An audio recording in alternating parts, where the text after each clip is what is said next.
హైదరాబాద్ లో కన్సల్టేషన్ మరియు 3,500 రూపాయల colour Doppler test Avis hospitals లో ఉచితంగా పొందండి.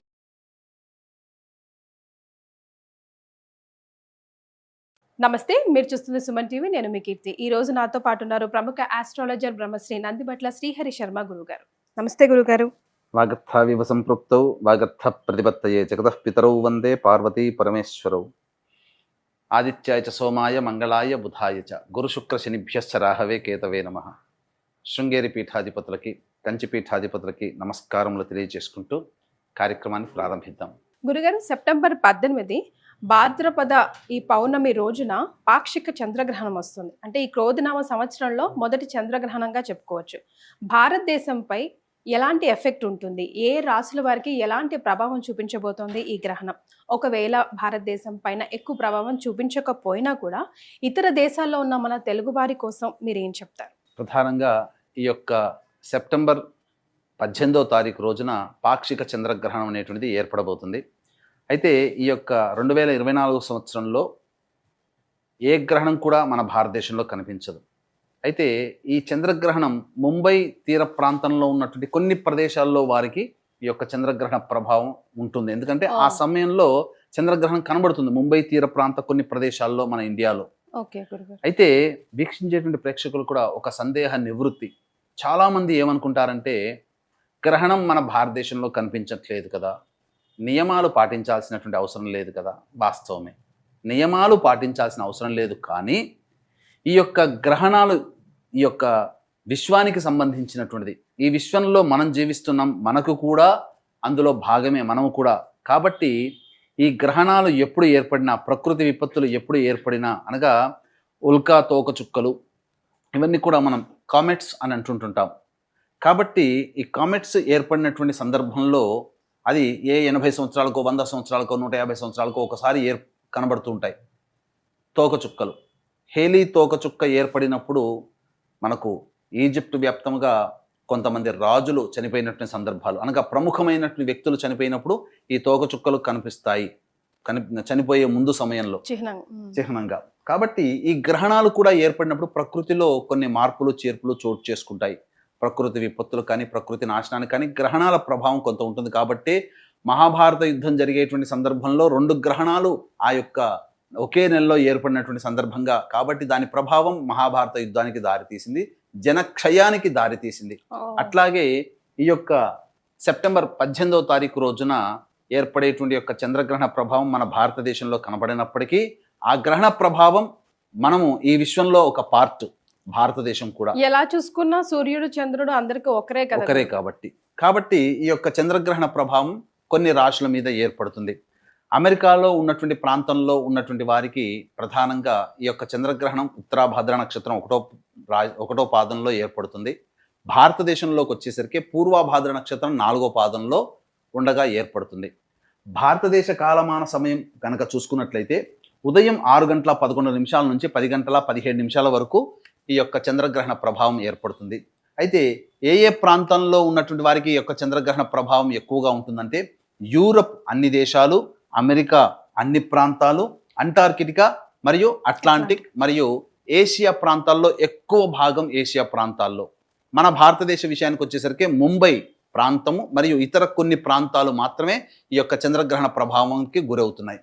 ఇక ఈ యొక్క అమెరికాలో ఉన్నటువంటి వారికి అయితే 18వ తారీఖు అనగా 17వ తారీఖు మధ్యరాత్రి, తెల్లవారితే 18 అనగా 12:41 ప్రారంభమై 4:47 వరకు ఈ యొక్క ప్రభావం అనేటువంటిది ఉంటుంది. ఈ యొక్క చంద్రగ్రహణ ప్రభావం దాదాపుగా సుదీర్ఘకాలంగా 4 గంటలు ఉంటుందమ్మా. మరి ఏ రాశుల వారికి ఎలాంటి ప్రభావం చూపించబోతుంది, both positive and negative ways గురుగారు? చూసుకున్నట్లయితే మనకు మంచి జరిగేటువంటి రాశుల కంటే కూడా ఈ యొక్క చంద్రగ్రహణ ప్రభావం వలన చెడు సంకేతాలు కలిగేటువంటి యొక్క రాశులు కొన్ని ఉన్నాయి. అందున చూసుకున్నట్లయితే కుంభరాశి, మీనరాశి, మేషరాశి, మిథున రాశి, కర్కాటక రాశి, కన్యా రాశి, వృశ్చిక రాశిలో జన్మించినటువంటి వారికి ప్రధానముగా ఈ యొక్క గ్రహణ దోష ప్రభావం ఉంటుంది. ఇక మిగిలినటువంటి రాశుల వారికి అయితే, అనగా వృషభ రాశి, సింహరాశి, తులారాశి, ధనుస్సు రాశి, మకర రాశి, ఈ రాశిలో జన్మించినటువంటి వారికి కొన్ని పాజిటివ్ సైన్స్ అనేటువంటివి ఈ యొక్క గ్రహణం తర్వాత ఏర్పడబోతున్నాయి. కాబట్టి ప్రధానంగా నియమాలు పాటించాల్సిన అవసరం. నియమాలు అంటే ఏంటి? ఇల్లు శుద్ధి చేసుకోవడము, అలాగే గ్రహణం సంభవించే సమయానికి ముందు 2-3 గంటల ముందు ఎటువంటి భోజన పదార్థాలు తీసుకోకపోవడం, అలాగే గర్భిణీ స్త్రీలు చూడకపోవడము, అలాగే పసిపిల్లలకి మరియు వృద్ధులకి ఎటువంటి నియమాలు దీనికి సంబంధించినట్టు గ్రహణ సందర్భంగా పాటించాల్సిన అవసరం లేదు. కానీ ఈ యొక్క గ్రహణ సందర్భంగా నియమాలు పాటించాల్సినటువంటి రాశులు ఆయా ప్రాంతాలలో గ్రహణం ఏర్పడినప్పుడు ఆ గ్రహణం అనేటువంటిది ఆ ప్రాంతాల్లో విజిబుల్గా కనిపించినప్పుడు నియమాలు పాటించాలి. కానీ ఈ గ్రహణ ప్రభావం వలన ఏ రాశుల వారికి సమస్యలు వస్తాయి, ఏ రాశుల వారికి సమస్యలు రావనేటువంటిది ప్రపంచవ్యాప్తంగా ఉన్నటువంటి ఈ యొక్క కుంభమీన మేష మిథున కర్కాటక కన్య వృశ్చిక రాశుల్లో జన్మించినటువంటి వారికి ఈ యొక్క ప్రభావం అనేటువంటిది దోషం అనేటువంటిది ఉంటుంది. కాబట్టి ఆయా కుంభమీన మేష మిథున కర్కాటక కన్య వృశ్చిక రాశిలో జన్మించిన వారు ఏ ప్రాంతంలో ఈ ప్రపంచవ్యాప్తంగా ఎక్కడున్న భారతదేశంతో సహా ఎక్కడ ఉన్నా ఆయా రాశిలో జన్మించినటువంటి వారికి కొన్ని దోష ప్రభావాలు ఏర్పడతాయి. కాబట్టి దానికి సంబంధించినటువంటి ఆ దోష నివారణార్థమే కొన్ని పరిహారాలు కనుక పాటించినట్లయితే తప్పకుండా ఆ యొక్క ప్రభావం నుంచి ఈ యొక్క సంబంధించినటువంటివి మీనమేష మిథున కర్కాటక కుంభ కన్య వృశ్చిక రాశిలో జన్మించిన వారు ఈ యొక్క దోష ప్రభావం నుంచి బయటపడతారని చెప్పవచ్చు.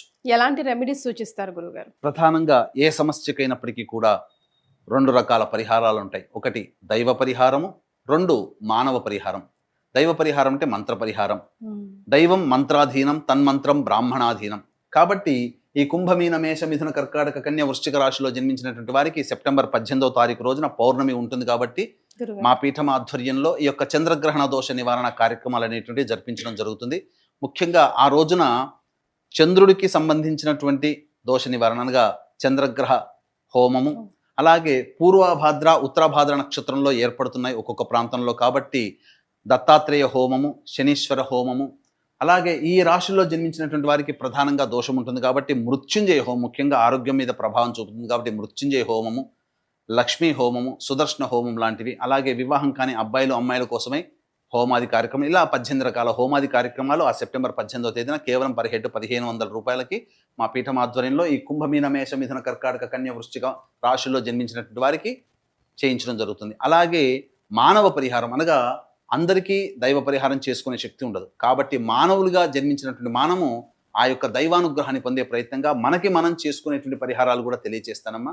కాబట్టి ఆ యొక్క భారతదేశంలో ఉన్నటువంటి వారు ఈ యొక్క చెప్పినటువంటి రాశుల్లో జన్మించినటువంటి వారు ఉదయం 6 గంటల 11 నిమిషాల నుంచి 10 గంటల 15 నిమిషాల వరకు ఉంటుంది. కాబట్టి ఆ సమయంలో ఇష్టదేవత ఆరాధన అనగా స్నానకృత్యాదులు 6 గంటలకల్లా తీర్చుకొని చక్కగా ఆ యొక్క ఇష్టదేవత ఆరాధన అంటే ఏదైనా ఒక దేవత ఆరాధన, విష్ణు సహస్రనామము, లలితా సహస్రనామము, శివ సహస్రనామము, గణపతి సహస్రనామము, దుర్గా సహస్రనామం, ఇలా ఏ విధంగానైనా మీకు ఇష్టదేవత ఎవరుంటే ఆ దేవతకు సంబంధించిన సహస్రనామ పారాయణం చేయడం.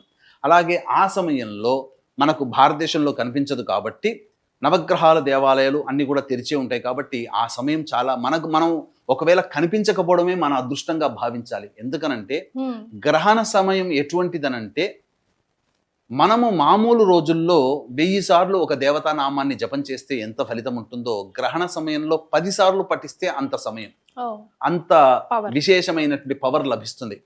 కాబట్టి కనిపించలేదు కాబట్టి సంతోషపడాలి అనేటువంటిది పెట్టుకోకూడదమ్మా. కనిపించకపోవడమే సంతోషం. ఎందుకనంటే ఆ సమయం గ్రహణ సమయం అమూల్యమైనటువంటి సమయం కాబట్టి పూర్తిగా సద్వినియోగం చేసుకోవాలి.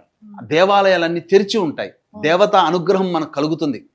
కాబట్టి నవగ్రహ దేవాలయానికల్లా 6:30 కల్లా చేరుకొని నవగ్రహాల చుట్టూ శివాయ నమః అంటూ 27 ప్రదక్షిణలు చేసి, శనికి సంబంధించినటువంటి నక్షత్రంలో కూడా ఏర్పడుతుంది, గురువుకు సంబంధించినటువంటి నక్షత్రంలో కూడా ఏర్పడుతుంది. కాబట్టి ఏకకాలములో నవగ్రహాల్లో శనికి సంబంధించి శివాయ నమః అంటూ 27 ప్రదక్షిణలు చేసి శనిదేవుడి దగ్గర అభిముఖంగా నిలుచొని నువ్వుల నూనెతో దీపారాధన చేసి శనికి తైలాభిషేకం జరిపించండి. శివాయ నమః అంటూ తైలాభిషేకం చేసినా పర్వాలేదు, లేదా ఆ ఒక్క రోజున ఓం హ్రీం శనైశ్చరాయ నమః అంటూ మనసులో జపం చేసుకుంటూ ఆ యొక్క తైలాభిషేకం చేయాలి. తర్వాత ఆ యొక్క దేవాలయంలో అంటే శివాలయంలో, పక్కనే శివాలయం కూడా ఉంటుంది కాబట్టి శివాలయంలో అభిషేకము అర్చనాది కార్యక్రమాలు జరిపించుకోవాలి.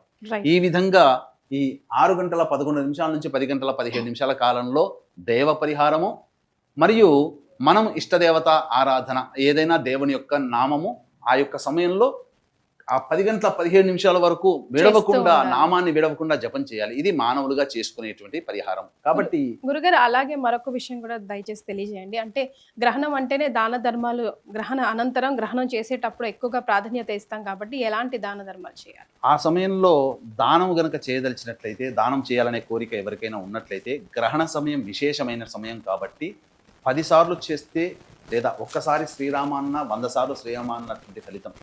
కాబట్టి ఆ సమయంలో చంద్రగ్రహణం కాబట్టి బియ్యము, వెండి చంద్రబింబము మరియు పూర్వభాద్ర ఉత్తరాభాద్ర నక్షత్రంలో ఉన్నాయి కాబట్టి శనగలు, నల్ల నువ్వులు బ్రాహ్మడికి దానం చేసి సంకల్పం చెప్పి బ్రాహ్మడికి దానం చేసినట్లయితే గ్రహణ దోషం, ఈ కుంభమీన మేష మిథున కర్కాటక కన్య వృశ్చిక రాశిలో జన్మించినటువంటి వారికి గ్రహణ దోషం తొలగిపోతుంది.